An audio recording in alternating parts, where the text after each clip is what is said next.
Di sebuah kerajaan yang megah, hiduplah seorang raja bijaksana bernama Prabu Drupada bersama permaisurinya. Mereka mendambakan keturunan yang akan menjadi kebanggaan kerajaan. Doa mereka terkabul dengan kelahiran seorang putri yang luar biasa. Saat pertama kali melihat dunia, bayi perempuan itu tidak menangis seperti bayi pada umumnya, melainkan memancarkan aura seorang pejuang yang tangguh. Ia diberi nama Sri Kandi. Sejak kecil, Sri Kandi menunjukkan watak yang berbeda. Ketika anak-anak perempuan seusianya asyik dengan boneka dan permainan tradisional, Sri Kandi justru lebih tertarik pada mainan yang menantang. Tangannya lebih sering memegang busur dan panah mainan. Matanya berbinar menatap target, seolah takdirnya sebagai seorang satria telah tertulis sejak ia dilahirkan. Menginjak usia remaja, hasrat Sri Kandi untuk menjadi seorang prajurit semakin membara. Ia memohon izin kepada ayahnya untuk berguru kepada satria terhebat di tanah itu, Arjuna dari Pandawa.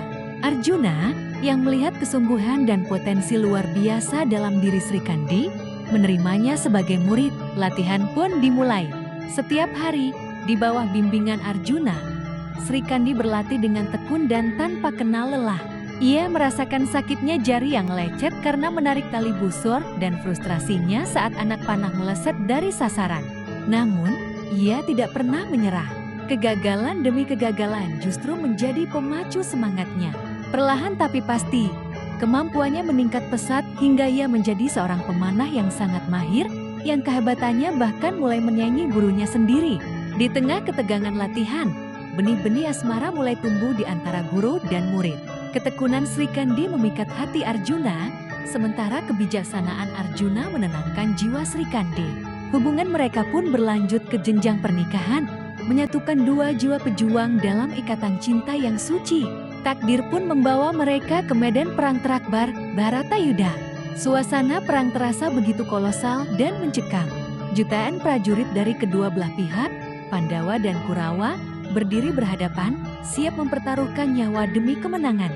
Di pihak Kurawa, berdiri seorang senapati agung yang tak terkalahkan, Resi Bisma. Kesaktiannya membuat pasukan Pandawa kewalahan.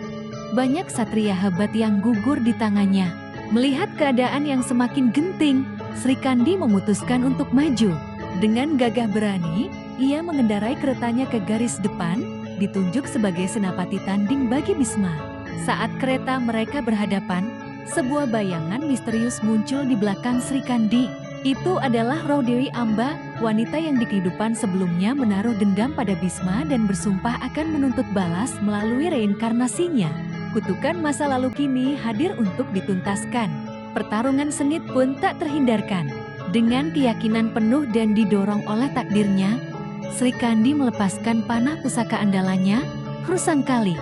Anak panah sakti itu melesat membelah udara, menembus segala pertahanan gaib yang melindungi Resi Bisma. Sang Senapati Agung pun tersungkur, tubuhnya tertancap ratusan anak panah, mengakhiri perjalanannya di dunia. Di atas keretanya, Sri Kandi berdiri tegak dengan busur di tangan. Wajahnya menunjukkan kelegaan sekaligus keagungan. Takdirnya telah terpenuhi. Ia bukan hanya seorang istri atau seorang putri, melainkan seorang pahlawan yang menentukan jalannya pertempuran besar. Kemenangan itu menjadi simbol bahwa keberanian tidak mengenal gender dan takdir akan selalu menemukan jalannya. Kisah Dewi Sri Kandi selamanya terpatri dalam sejarah sebagai teladan abadi seorang prajurit wanita yang gagah berani, yang membuktikan bahwa kekuatan sejati berasal dari tekad dan hati yang tak pernah gentar.